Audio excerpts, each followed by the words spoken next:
večer ali pa dober dan, spoštovani gostje, študentje, sodelavci.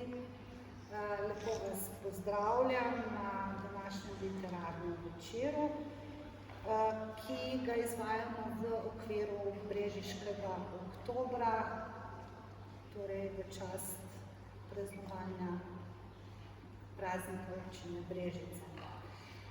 Če ste morda med tistimi ljudmi, ki se že navsezgodaj zjutraj svojemu odsevu v ogledalu nasmehnete in rečete, vem, da danes bo srečen dan, ali pa če ste morda med tistimi, ki še na pol v snu premišljujete, le kako naj danes preživim 8 ur v službi, boste zagotovo danes našli v predstavitvi knjige Zinke Kosec Nekaj zase. Danes je mednarodni dan mentalnega zdravja in ker vemo, da odrasel človek velik del svojega življenja preživi v delovnem okolju, smo medse povabili našo višješolsko predavateljico Zinko Kosec, avtorico knjige Kako lažje preživeti vsak dan 8 ur v službi. Hvala za povabilo. Dobar večer, oziroma dan, že sem v mojem imenu. Ja, fajn, da se take stvari pogovarjamo. Velikokrat slišal to vprašanje, to mi je zelo zanimivo. In se mi zdi, da smo tokrat to diskutirali, da je bilo ene stvari seveda fajn tudi zapisati, mogoče še komu Zinka Kosec je specialistka organizacijskega menedžmenta in doktorantka Fakultete za šport Univerze v Ljubljani. Ta doktorat, sem slišala, je že zelo blizu in raziskuje vpliv dobrega počutja na učinkovitost zaposlenega. Že več kot desetletje je podjetnica, med drugim tudi ustanoviteljica in direktorica Akademije Akcija, Zavoda za aktivni razvoj. Akademija oblikuje korporativne wellness programe, organizira in izvaja kadrovska izobraževanja in izvaja različne tečaje. Svoje znanje rada deli, trenutno sodeluje tudi na projektu Kompetenc zaposlenih in v drugih projektih. Kot predavateljica vodi več skupin z področja komunikacije, upravljanja s stresom, retorike in motivacije na delovnem mestu. Je tudi avtorica več znanstvenih, strokovnih in pomembnih del. Zinka Kosec je tudi članica strokovnega sveta Slovenskega združenja za kakovost in odličnost. Mi pa jo poznamo kot svojo kolegico in sodelavko, predavateljico na višješolskem strokovnem programu Wellness na Višji strokovni šoli Brežice. V najinem pogovoru nam bo predstavila strokovne poglede v dinamiko na delovnih mestih in praktične rešitve. Zinka, torej lepo pozdravljena med nami. Če dovoliš, bi se tikali, glede na to, da sva kolegici in sodelavki. Ta knjiga, ki jo imamo tudi tukaj, kar nekaj izvodov je, kako lažje preživeti vsak dan 8 ur v službi. Zakaj je pravzaprav nastala? Kakšen je njen namen? Ja, v bistvu je ta knjiga nastala iz ene potrebe ljudi, ki v nedeljo zvečer grejo s kepo v želodcu spat, ker pomislijo, da bodo tam mogli poslušati. Zdaj, najbrž dolgo nihče ne hodi s to kepo v želodcu spat. Je pa dejstvo, da skoraj vsak se kdaj znajde v enem občutku, ko me mogoče malo težje v službo. In da v bistvu znamo mi to prepoznati, da znamo sami sebi reči, nič ni narobe z mano, nič ni narobe z mojimi sodelavci, da pride včasih ta dan in da jaz vem, da bo šel tudi kakšen drugačen dan, da vem, kaj lahko takrat naredim zase, kako si lahko pomagam, da prebrodim to in da potem spet grem z veseljem v službo. In če se mi to res dogaja predolgo, kdaj je tisto, ko se meni to dogaja predolgo? In kdaj moram jaz poskrbeti zase, zato svoje mentalno zdravje. Danes se mi zdi, da je zelo pomembno, da o tem govorimo. In seveda, včasih zaznamo mentalno zdravje in nam zelo intenzivno nagovarja, da se ustavimo, včasih pa mi to mentalno zdravje preslišimo. In potem dostakrat rečem, zbiramo ambulanto ali onkologa ali gastroenterologa ali kogarkoli drugega. Torej, govorim, ne vem, o želodčnih težavah, govorim o kakšnih drugih težavah, ki se lahko zapotlačale nekih občutkov, ki so dolgoročni, ki so izjemno intenzivni, pa ljudeh tudi pojavljajo. Moramo se zavedati, da zelo lahko je reči, ja pa zamenja službo. Ampak, a veste, kaj pa človek, ki ima zelo močno odgovornost za to, da bo dostavil kruh na mizo za svoje otroke? Kaj pa tisti, ki vsak dan razmišlja, kako bom zaslužil, da bom lahko plačal kredit, ki ga imam za stanovanje, hišo, karkoli. Ni vedno tako enostavno, da zamenjaš službo karkoli.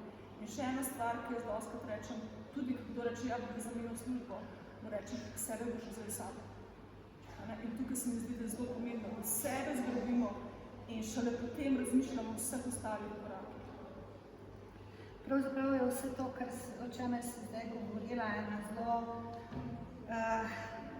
lepo tlakovana pot do izgorelosti, o kateri je veliko pisal oziroma izdal 2 knjigi Aljoša Bagola, znan kreativec slovenski, priljubljen avtor,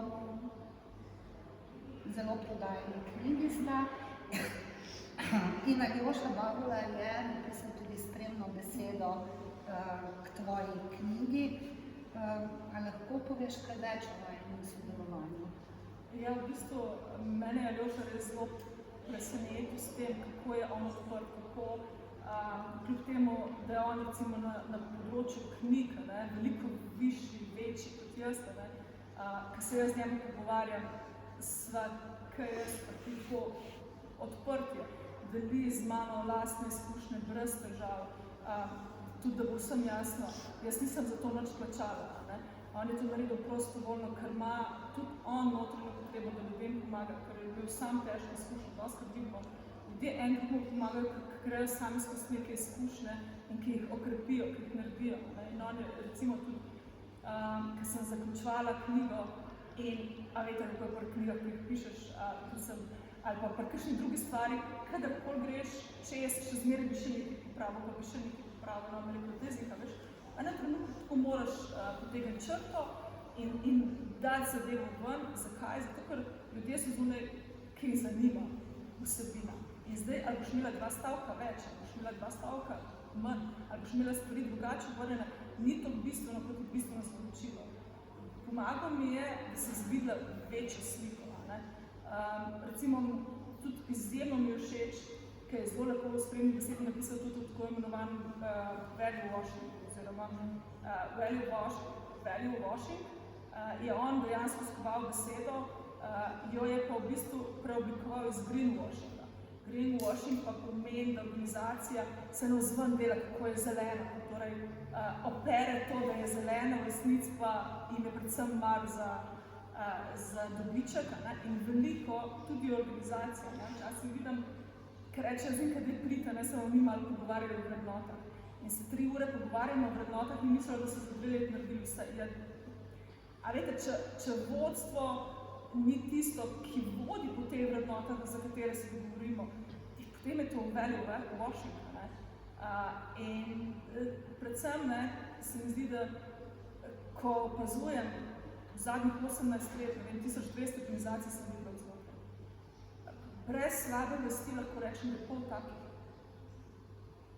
Torej, da se sicer potrudijo nekaj, zato da ne moram noben reči, da se ne, ampak ko pa to zares ljudje čutijo, pa se mi zdi, da je dostkrat malo manj v ospredju, kot bi bom dobila. Se pravi, je tak zelo velik razpon med kulturo podjetja, ki jo podjetje kaže navzven, in pa bi rekli to prikrito kulturo, ki se pa dejansko dogaja. dogaja. Ne? Morda je celo to tisto, kar se v šolstvu tudi vemo, da je prikriti kurikul veliko močnejši kot pa ta zapisani kurikul. Ne? Ja, to je v bistvu zdaj zelo, zelo široka tema, ki bi jo naslovila, ampak kako bi opisala organizacijske kulture? Predvsem se mi zdi, so zelo pod vplivom organizacijskih klik, ki pa so danes v večini organizacij take, da se gasijo požari. Torej, opravljamo samoumne stvari. Jaz sem lahko super organizacijsko kulturo, vendar, če znotraj organizacijske kulture non-stop alarmna organizacijska klima, vi dejansko o organizacijski kulturi kot taki sploh ne morete govoriti, ko ne pride do izraza. In tukaj jaz vidim eno veliko težavo. In tukaj pa bom zdaj povedala nekaj v bran organizacijam in pa tudi vodjem, je velika težava v tem, da imamo izjemno nizko brezposelnost. To je za vas mlade super, ker boste lahko dobili službe in vaš najbrž že zdaj iščejo in če greste nekam delati kot študente, rečejo, ok, dajte vi pri nas ostati.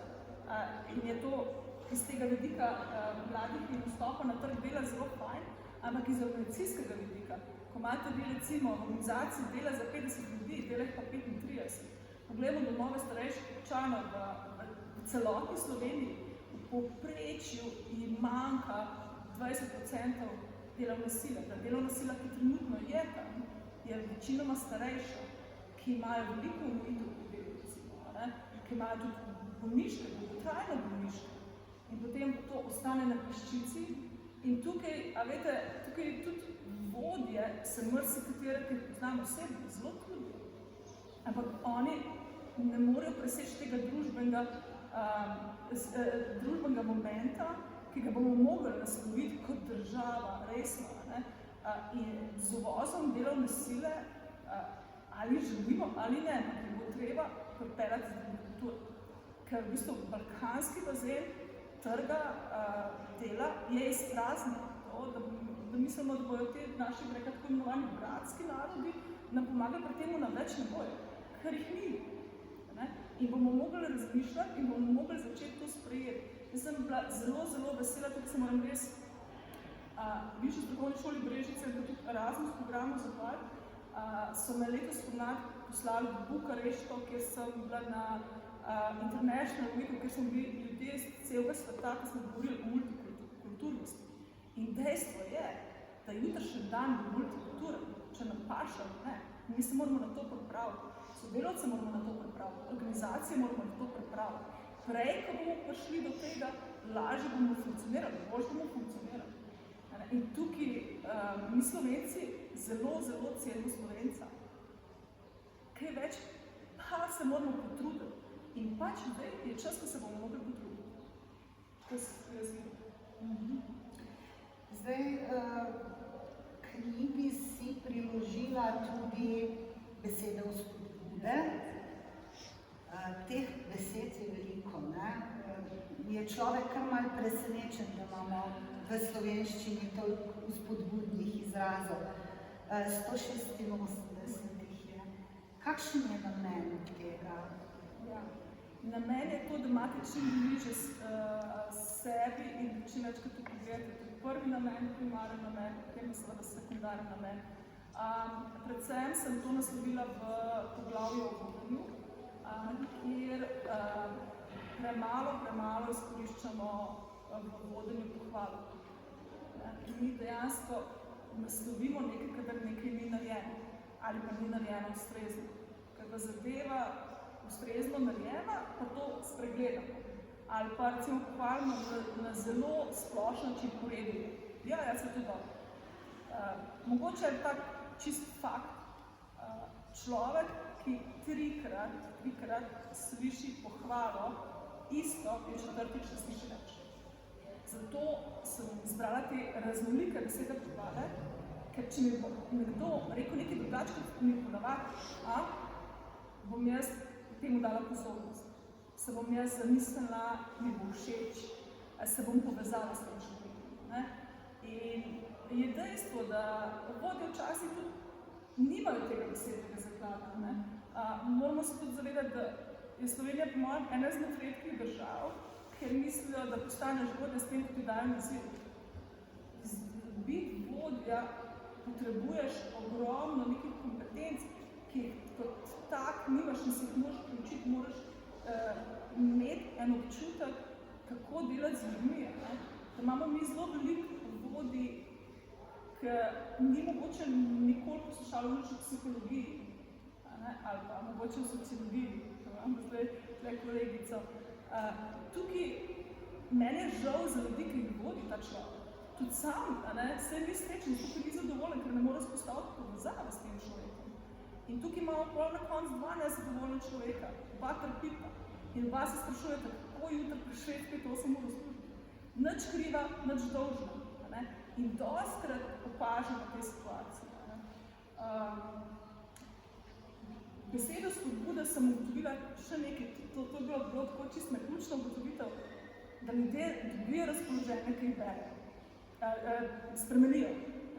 Če jaz berem, pa če bo tisti, ki imate zdaj tam blizu, samo en stolpec preberite.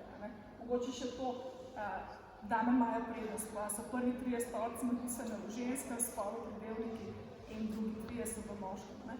Preberite en stolpec, boste videli, kako se drugače počutite. Tudi ena taka fajn stvar, pozitivne psihologije je to, da na to, kar se osredotočamo, to je tisto, kar nam potem kreira dan. In zakaj se ne bi osredotočilo na nekaj, kar je za nas dobro? Čisto preprosto. Ja, dejansko smo Slovenci znani po tem, da zelo neradi hvalimo in kar je morda še huje, zelo težko sprejmemo to hvalo. Mi imamo ta znamenit pregovor, lastna hvala se tudi ni zavalja. Zdaj bi jaz to navezala na to, ker v knjigi opisuješ eno izkušnjo z Danske, oziroma z danskim kolegom, in veliko idej ravno za to izboljšanje samopodobe in pa neke vrednote prihajajo v naše okolje iz drugih kultur. Kako lahko Slovenci sploh to ponotranjimo? Kako lahko ponotranjimo? Mislim, da bo... Da to postane res kultura. Mislim, da se to pravzaprav iz te navidezne kulture pa potem v to prikrito kulturo preseli. Zdaj mislim, pa mogoče vam ne bo to odgovor všeč, ali pa vam bo, ker imamo zelo mlado publiko, da bomo tukaj se mogoče tudi mogli malo generacijsko učakati kakšno generacijo, ali pa se res učiti mogoče tudi od mladih, da mogoče osvetlim, o čem je kolegica govorila, ko je me nagovorila s to izkušnjo iz Danske. Vodila sem en evropski projekt, kjer smo kadrovike iz cele Evrope pripravljali na to, kako bojo delali z zaposlenimi, ki bojo dlje časa ostali v delovnem okolju. Zdaj vemo, vsaka generacija bo kakšno leto, 2 ostala v delovnem okolju. In seveda mi moramo v organizacijah znati delati z starejšimi zaposlenimi. In tudi v bistvu na evropskem nivoju smo pripravljali te strategije in ko smo o tem razmišljali, smo seveda opazili pri nas, da ljudje se niti noče o tem pogovarjati, ker rečem, zdaj me hočete samo noter potegniti zato, da bi mi jaz dlje časa delal. Takoj izhajajo iz enega občutka nezaupanja.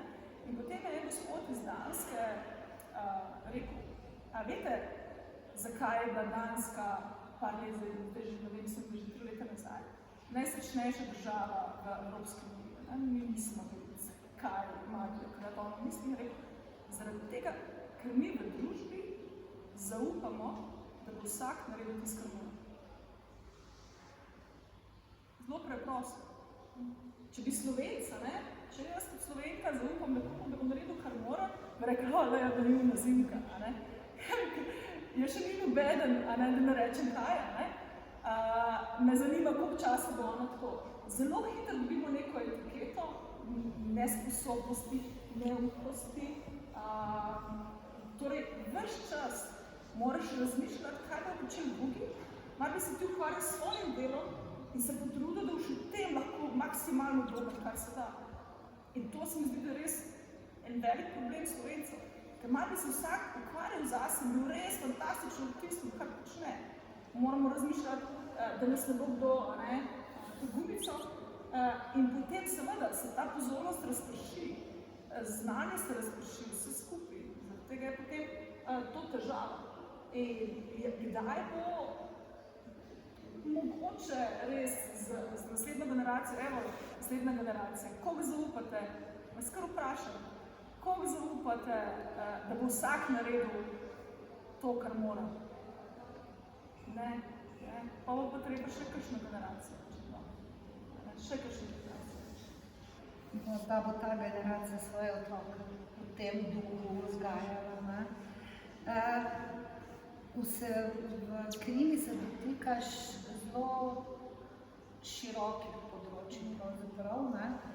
Knjiga je razdeljena na 5 glavnih poglavij: vrednote, komunikacija, vodenje, mentorstvo in pa počutje in zadovoljstvo.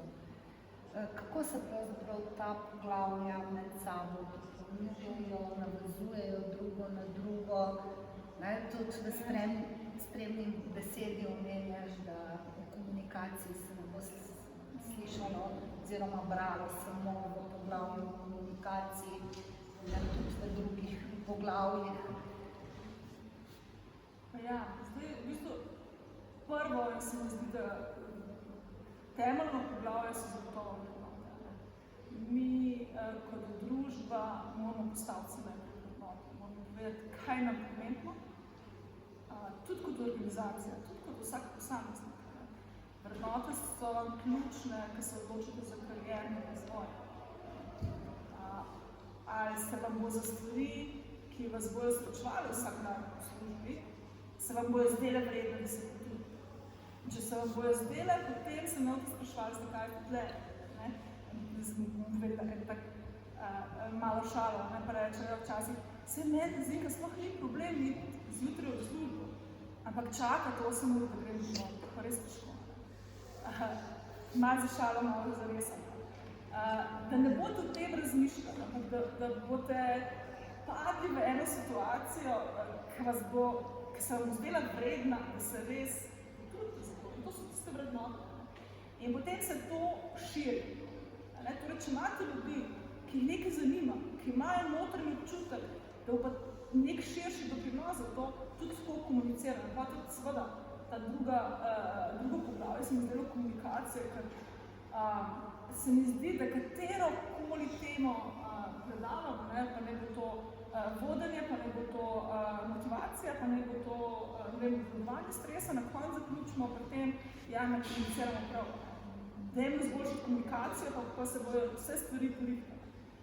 In seveda tudi vodenje, ki se mi zdi ključno, doskrat, ko sem omenila komunikacijo, vidim eno organizacijo in reče, zakaj se pri nas ljudje smo skregali?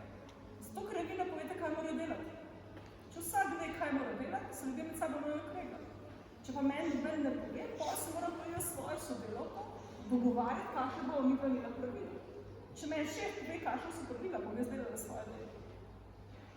Torej, tukaj se recimo zelo vidi, koliko imamo mi tudi močnega vodja, imamo karizmatičnega, koliko je tisti, ki zna in stoji za tem. Mogoče še ena taka zanimiva stvar se mi zdi tukaj to, da jaz sem bila včasih, sem pa povedala, tako kot sem prej rekla, tudi naivna. Jaz sem mislila, da lahko vsakega človeka na lep način pripraviš, da bo delal to, kar je treba. Jaz sem zelo dobro povedala. In pa sem v enem trenutku ugotovila, da eni ljudje bojo se izogibali delu in so v tem izjemno kreativni, kako najti take načine. In seveda je tukaj potem tudi vprašanje sankcij. In ena izmed bistvenih stvari, ki jaz ti vedno povem vodjem, pa ne glede, ali so to ženske, ali so to moški, rečem, preden boste napovedali sankcije, vprašajte sami sebe, ali vi imate tiste zadeve med nogami, da če bo treba, da boste vi sankcije tudi izvedeli, ali zdaj sem strašitev z njimi. Ker v trenutku, ko bo nekdo zaslužil sankcije, pa mu ne boste dali, ste vi kot vodja izgubili vso moč. In če tega občutka nimaš, če te moči notranje nimaš, in to je nima vsak, in zato vodja ne more biti vsak, potem boš imel težave, se boš ves čas boril sam s sabo in za svojimi kolegi. Potem imam še mentorstvo. Kaj bi mentorstvo imela? Mentorstvo je področje, ki je v zadnjih 3 letih res eksplodiralo. Jaz ne vem, kako vi čute, ampak na delovnih okoljih se mentorstvu začeli res posvečati. Zakaj so se začeli posvečati? Zato, ker se bom vrnila na prejšnjo zadevo, imamo nizko brezposelnost. In ljudje, če pridejo v organizacijo in ne čutijo, da so tle sprejeti, bo šli drugam. In zaradi tega potem oni se res potrudijo. Da se ne bom jaz zdaj sam 3 mesece z nekom ukvarjala, ga bom učila in potem bo šlo do tam. Jaz hočem, da smo tako dobro predstavljali stvari v našem okolje, da bo on hotel ostati. In zato je treba ne samo znanje o stroki, ampak je treba tudi nekega znanja o medsebojnih odnosih v občutkih. Ker recimo enega kolerika bomo čisto drugače mentorirali, kot bomo enega flegmatika, sanguinika, recimo, samo to.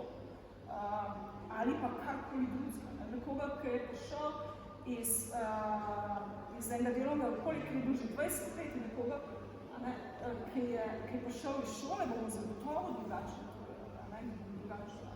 In to so znanja, ki so do zdaj veljala, da so samo umevne. Pa niso. Se upravičujem. Veliko govoriš o vrednotah. Vrednote so zagotovo pomembne. Ti si pred 2 leti izdala tudi kartice vrednot, ki smo jih imeli tudi priložnost preizkusiti na srečanju z delodajalci na naši šoli. Pa se res v naši družbi čuti kriza vrednot?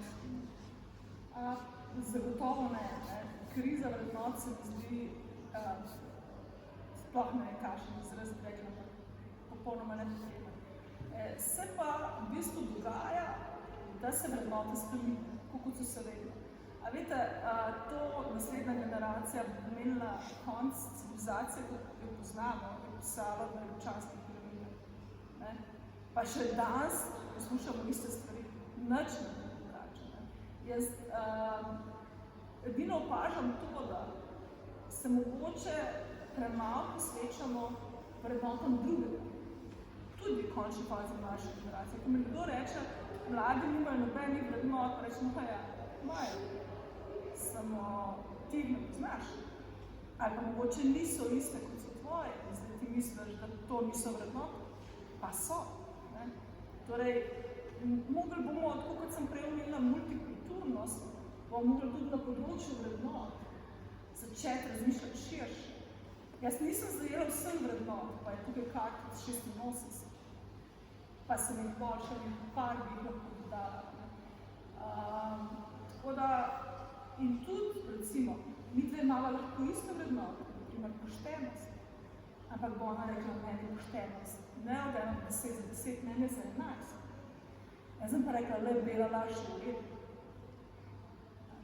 Poznate izraz bela laž? Ja, ne. Tako da je zelo odvisno, katero vrednoto ima kdo in kako močno. In spet, družba je raznolika. In nič ni narobe, če ima nekdo drug drugačne vrednote. In to moramo najprej spoznati, mogoče to. To je še ena zelo bistvena stvar. Da jaz, če hočem spoznati vrednote nekoga, jaz se moram z njim ukvarjati. Jaz moram z njim sedeti. se moram z njem pogovarjati. Predvsem, da moram poslušati. Moram ga začutiti, kaj je njemu zares pomembno. Zdaj pa pomislite, vsak pa se, kdaj je nazadnje pol ure z nekom sedel, ga poslušal in razmišljal, kaj pa je temu človeku zraven mene pomembno. In jaz mislim, da ni kriza odnos. Prej bi rekla, da je kriza odnos, ki pa se potem posplošuje. Na vrednote, kar je veliko lažje. Točno to. Tukaj imamo še eno knjigo, Spreminjajoči se svet dela. To pa je izšla je septembra in si soavtorica še z dvema kolegicama. Vendar je pa ta knjiga bolj usmerjena v organizacijo, v vodstva, za kadrovske delavce. Je to tako? V bistvu, zdaj moram biti iskrena. Ta moja prva knjiga je bila v veliki meri že napisana 2 leti, pa nekako ni prišla tista energija, da bi jaz pa zato sfiniširala in dala na plano, na kar je mene Mirjana Ivanuša povabila k soavtorstvu te knjige, ker je rekla: Zinka, a veš, ta kadrovski svet se tako spreminja. Jaz imam ogromno znanja z tehnološkega področja, ona je postavljala v Nageja College magisterij zdaj ne bom prav rekla, neki tehnološki, kaj misliš isto? Blockchaina, ja, to je, hvala. Iz blockchaina, potem pa sem jaz pa seveda sem poznala po teh vrednotah in pridružila se nam je še Tatjana Kolenc, ona ima pa v bistvu največjo skupino mentorjev v Sloveniji, to je skupina srčnega mentorstva. In smo se med 3 dobila in smo kar veliko debatirali o tem, kakšna bo v bistvu kadrovska prihodnost organizacije. In potem smo seveda tudi napisali to knjigo, ki pa je resno usmerjena v to, da organizacija pomaga, da znajo vse teh tehnoloških novosti, ki jih je ogromno, vpeljati tako v delovna okolja, da postavljajo trdne vrednote, ki jih držijo, ne glede na to, kakšne spremembe so. In tudi, da prenašamo znanje. Mi se moramo zavedati, da v 80% organizacij imamo zdaj baby boom generacije pred upokojitvijo. In mi bo treba v družbi nasplošno ogromno enega znanja prenesti na nove generacije, drugače bo odšlo. In je potem tukaj res Tatjana Kolenc izjemno lepo poskrbela tudi za ta mentorski del, ki ga je pa tudi v bistvu prikazala malo tudi v drugačni luči. Ona res izhaja iz tega organizacijskega mentorstva, potem ko jaz pa seveda tudi malo iz tega pedagoškega. Glede metoda je doktorat pred vrati, morda v povezavi s tem ali s čim drugim, razmišljaš še o kakšni knjigi? Zdaj, ko sem izdala to knjigo, kako vsak ga lažje preživite 8 ur skupaj, a je tak čudovit odziv je dosegla, po drugi strani se pa začelo dogajati nekaj, da ogromno ljudi k meni hod s temi svojimi zgodbami z delovnih okolij. Joj, veš, kaj se mi je zgodilo, veš, kaj meni so delovka naredila, veš, kaj šef hoče od mene. In dejansko sem razmišljala, da bom zdaj te zgodbe iz delovnih okolij, iz realnih delovnih okolij zbirala in je potem tudi strokovno pokomentirala, dala nek praktičen vse, tako da, če boste imeli kakšno zanimivo izkušnjo z delovnega okolja, ki, recimo tle moram se zahvaliti Aljoši Babari, ki me je zelo podporil, ker je rekel, Zinka, veš, to je zelo dobro za ljudi, ker to je terapevtsko. Včasih, ko tebe neki tare, pa mi doskrat tako na predavanju reče mi, da pišite dnevnik. Pa se ljudem to zdi vse v redu, ampak nima enega višjega namena. Zdaj res rečem, da dajte to zapisati, pa mi pošljite, vmesto dala v knjigo. Ljudje rečejo, veš, kako je dobro, kaj jaz to delam tebi. Imam občutek, da si mi en velik kamen dal od srca in lahko to bo zdaj pri tebi pustim. Tako, res terapevtsko za mnogo ljudi, tako da Seveda vse to potem spremenim spol, kraj, organizacijo ali pa, ne vem, branžo in je anonimizirano. In če je več podobnih, nekatere so včasih strašljivo podobne, jih potem bom združila v poglavja in seveda tudi ustrezno dokumentirala za to, da se bomo lahko učili. Vsaka zgodba je super za prebrati, ampak v bistvu pa je, da sem iz tega nekaj potem učila. Se pravi, teorija izhaja iz prakse, ne pa da teorija zadira pravzaprav v prakso. Jaz bi rada prebrala en odlomek iz knjige, ki pravi takole. Kot mamo ali kraljico vrednot, zato ima na karticah vrednot krono, rada predstavim samopodobo. Dobra samopodoba je tista, ki vas bo ponesla naprej in predvsem vam bo dala pogum, da boste delali to, kar delate radi. Torej, dobra samopodoba je dober napovednik vaše prihodnosti. Težko si predstavljamo večje darilo, zato vedno bodite pozorni, kako ljudje ali situacije ali delovne naloge vplivajo na vašo samopodobo. Pravi. To se mi zdelo eno tako pomembno sporočilo, kako reči, da vam vsem radno. Kaj se dogaja okoli vas, je seveda vsak dan lahko je drugega, ampak kako se pa vi dolgoročno to odzivate, če začnete dvom vase, vedno posvečate enega človeka, imate občutek, da ste manj vredni, takrat je pa res fajn. Je pa res fajn, da razmislite, ali bi še ostali v tej službi, v tem odnosu. Ker če se to res konstantno dogaja, potem vas zelo negativno vpliva na vaše mentalno zdravje, da se vam kar vrnila spet k temu. In tudi seveda potem dolgoročno na vašo prihodnost, da se dostakrat rečem, najbolj bistveno pri teh stvareh je, da jih opazite čim prej, ker kolikor dolg vi sami sebi šibite, toliko več boste energira, da se boste spet odrinili od ta in že naprej. To bodite pozorni. Mogoče še eno res, ampak sem čisto kratko spad. Zadnjič sem z enimi študentkami delala, pa so rekla, pa zakaj nam skozi težite okrog teh telefonov? Pa saj so vse naredili, kar je treba. Pa sem javila jih na telefonu. Kaj pa je problem? Problem je to, da nimaš časa razmišljati z lastno glavo. Torej, koliko časa na dan vi razmišljate z lastno glavo? Ko imam eno težko situacijo, ki se mi izgubi, je izjemno pomembno, da začeti to preštudirati, kaj sem izgubil, kaj sem se iz tega naučila, kaj moram paziti naslednjič. In ko bom naslednjič v isti situaciji, bom jaz za to izkušnjo bogatejša in močnejša. Če jaz to v sebi nisem sprocesirala, kaj se je zgodilo, ko bom naslednjič v isti situaciji, se bom počutila bolj ogrožena, ker se spet mi to zgodilo. In se bo moje psihično stanje slabše. Zaradi tega je pomembno, da mi imamo čas, da sprocesiramo stvari, ki se nam zgodili.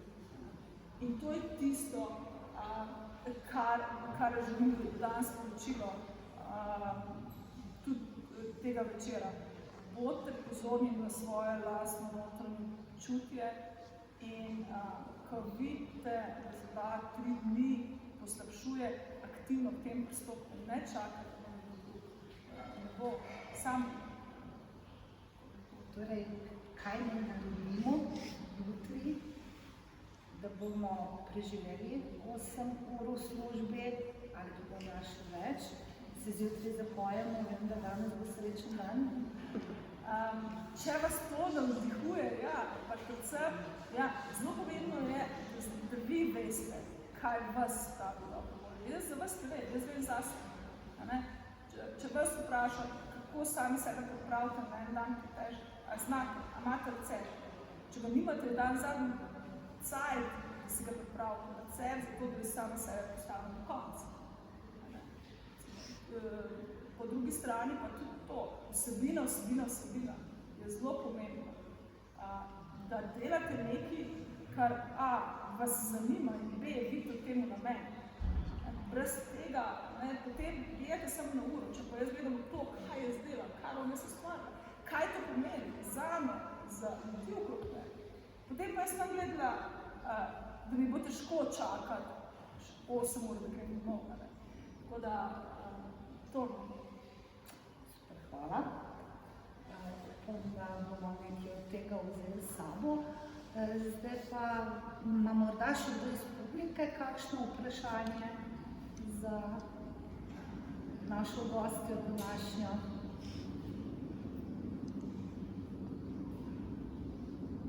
Očitno smo bili zelo izčrpni. Jaz bi se zahvalila za to, da si z nami delila to knjigo, doživetje te knjige in znanje iz tega. Bi se pa zahvalila tudi Beji Avsec, ki je organizirala pravzaprav ves ta dogodek. Tako da najlepša hvala.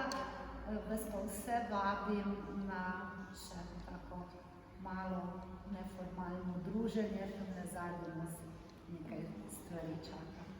Hvala, pa prijetno večer.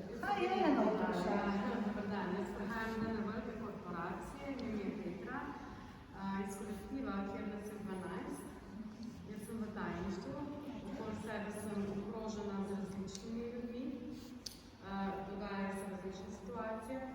In bi tle vprašala, nismo tako nekje srednja populacija, nimamo toliko mladih, zavedamo se, da potrebujemo še dodatno delovno silo.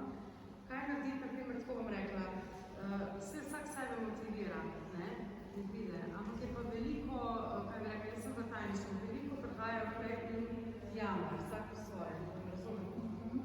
Jaz sem tak problem. Ja, jaz tega ne moram reči, ampak sem pa zelo taka srčna in empatična in to zelo zaznavam, samo nad menoj so še nadrejeni, ki pa to gledajo drugače. In danes se veliko govori o temu, da bi naj to prepoznamo, če me razumete. Kak se pa v takem okolju, mogoče en primer, kot je nekdo stopi že zjutri, vidiš ga, da je nezadovoljen, sam imaš svoje stvari, kako v tem primeru močno reagirate, kaj narediti? Prva stvar je, vaša odgovornost je najprej, da poskrbite zase. Čez to ga ni. Smo se glih včeraj v organizaciji, povedala kar tako, na enem ministrstvu, smo se ravno o takih stvarih pogovarjali in smo rekli, da zdaj v bistvu non-stop jim nekdo trka in non-stop jih nekdo kliče. In enostavno ne morejo delati. In sem povedala en kontra primer, pa bom pol pošla, pa vam bom tudi govorila. In ta primer je tak, vi ste tako, kot ste rekli, odprti, empatični, vam je zelo malo za ljudi, dotakne se vas. In potem nekdo pride, kaj je malo nesrečen, in pride do vas, pa vam pove, pa ga potolažite. Pa pride drug, pa pride tretji, in vsak ga potolažite. Vete, kaj se pa zgodi? Da se ti prvi, drug pa tretji dobijo dol na kaju, pa reče, jaz ne vem, kaj ona dela, kadarkoli gor pride na cajt. A me zastopite? Ja. Vi ste prvi, ki, bom rekla temu, postavljate standard svojega dela. In če ti bi rekli, super, razumem, ampak zdaj imam pa ene stvari, ki jih moram narediti, da je priti kasneje. V 95% sploh ne bojo prišli. Vse to že delam, In funkcionira, ne? Ja. Ali pa rečem, da tamle so vrata naprej, pa tam naprej, ki so, se kar opažamo, tako, ne vem, kje so že vlada, tako v teh, bi mogli to več ljudi slišati. Ja, in tudi recimo, a veste, kaj še nekaj opažamo? V delovnih okoljih imate ljudi, ki delajo, imate ljudi, ki razlagajo, kako delajo. Točno to, evo. In to je tak velik problem, nekdo dela marketing za svoje delo. Jaz temu tako rečem. In to je velik problem, zakaj? Zato, ker tisti potem, ki so pridni pa delajo, izgubijo motivacijo. Pa se skrbi jaz, on je že 17 tem ljudem razložil, kaj se je on naredil, v tem cajtu sem že 5krat toliko stvari naredil. In tukaj je izjemno pomembno, da se v bistvu take stvari zamejijo. Da reče, ok, v redu, ampak je fajn, da se vi kar umaknete z tega. Ker ko te ljudje zgubijo publiko, tudi oni se nekako povlečejo nazaj, pa začnejo delati. Ker vidijo, da nimajo komu to razlagati. Po drugi strani bi pa tudi tiste, ki pridne. Jaz malo nagovorila, da kdaj tudi povejo, kaj naredijo. Ker največ, kar jaz ljudi opažam v delovnih okoljih, je to, so ljudje pridni in delajo.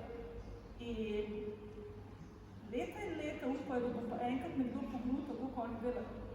Ali iskreno povem, nikoli noben ne pogumna. Mi je zelo žal, realno. In včasih je pomembno, da rečete, delam nekaj pomembnega, prosim, če prideš čez 2 ure. In to ni nič slabega in zaradi tega ni niste slab človek. Ampak dajte pomen svojemu delu. In ko se bodo bili 3, potem dobili na kavi, pa rekli, sem šel gor, ampak ima del pusti danes. In vas bojo drugače videti in bojo drugače do vas pristopiti. In naslednjič, ko bo hotel gor do vas prijeti, bo razmislil, čak, če mi je, da bom spet zmotil. In bo prišel sem, če bo res pomembno. Ampak vi jim sporočate, ali ne pridijo, ali ne. Ja, zato pa imamo že zaprta vrata, če zapreš vrata. Ko imate včasih odpiralni čas, imejte zapiralni čas. To je recimo tako prav obratno. Takrat dela nujne naloge, pa dela pomembne naloge. Ali pa ne vem, sem za to pa za to.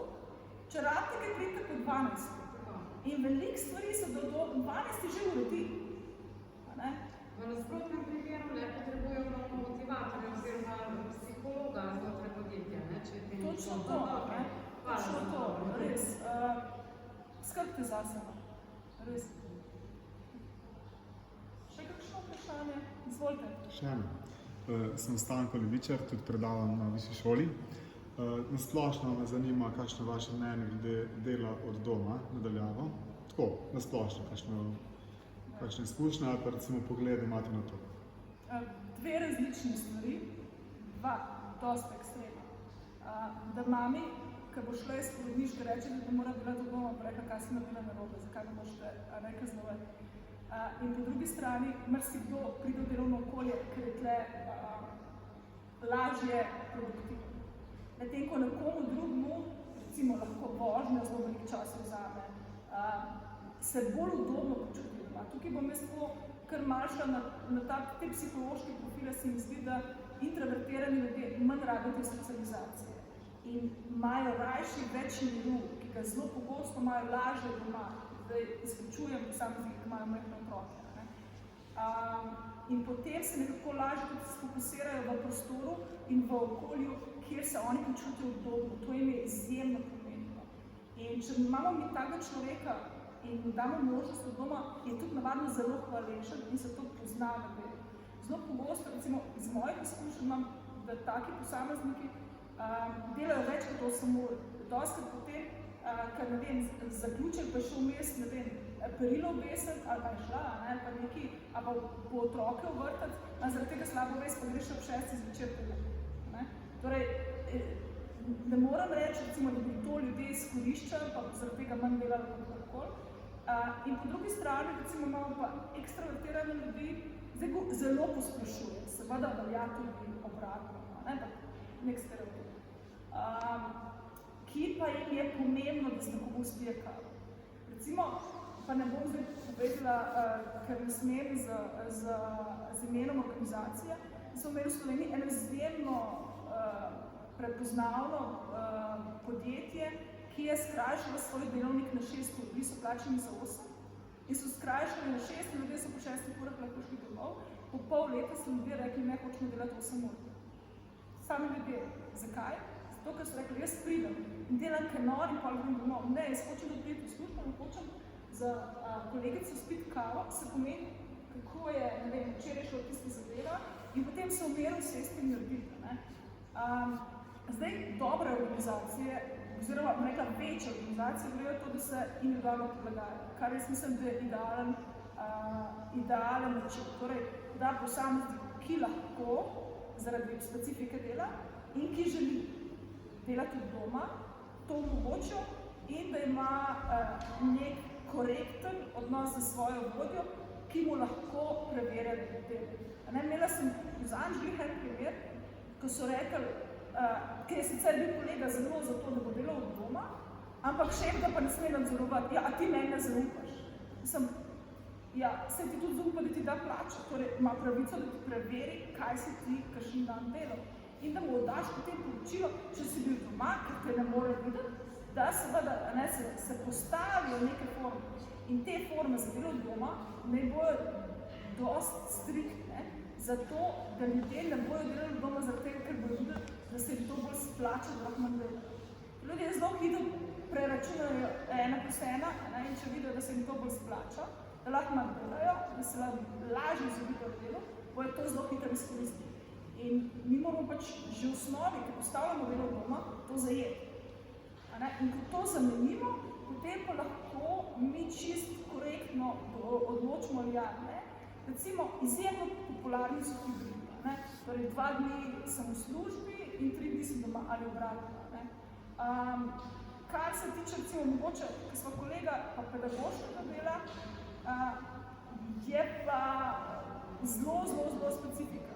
Ker vemo, tisti, ki smo predavatelji, da na Zoomu ohranjati koncentracijo študentov je pravi izziv, kar ne popravite kolegi, oziroma študenti, če ni temu tako, ker mi dejansko tekmujemo z celotnim omrežjem. Z vsemi socialnimi omrežji, za njihovo kavo, za njihovim kosilom, z vsemi temi. Tukaj je potem težko.